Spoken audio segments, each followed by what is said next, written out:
correspondent in Seoul. Bruce, what more do we know about the circumstances surrounding the release of this ship and this captain?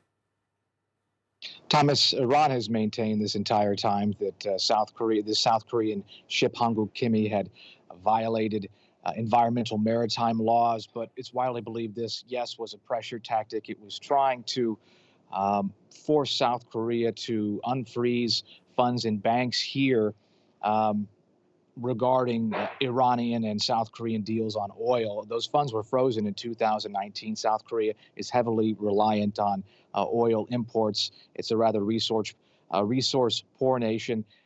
So it did quite a bit of business with Iran, but under U.S. sanctions, South Korea froze that money here. South Korea is a close U.S. ally.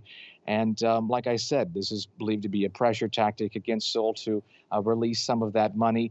Why now is the captain of the ship sailing freely again? It's unclear what took place. The foreign ministry here only said that the captain was okay, the cargo was okay. They did not mention any kind of money or a deal that may have been made to facilitate this release.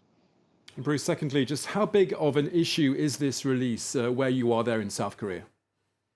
Thomas, there's been a lot of focus here this week on the election of the new mayors in both Seoul and Busan. I have got on social media and I've been reading the local news here to try and follow this. And one of the biggest questions I have been hearing is at what cost? It goes back to that first discussion we just had about a potential exchange.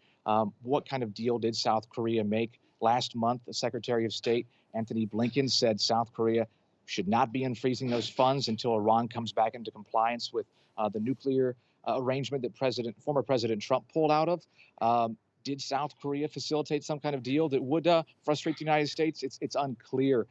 We heard from local media that the prime minister may be traveling to Tehran in the coming weeks. So something could be taking place. We'll just have to keep our eyes open, ears open, and follow that up. Okay, Bruce Harrison, our correspondent in Seoul, thank you very much.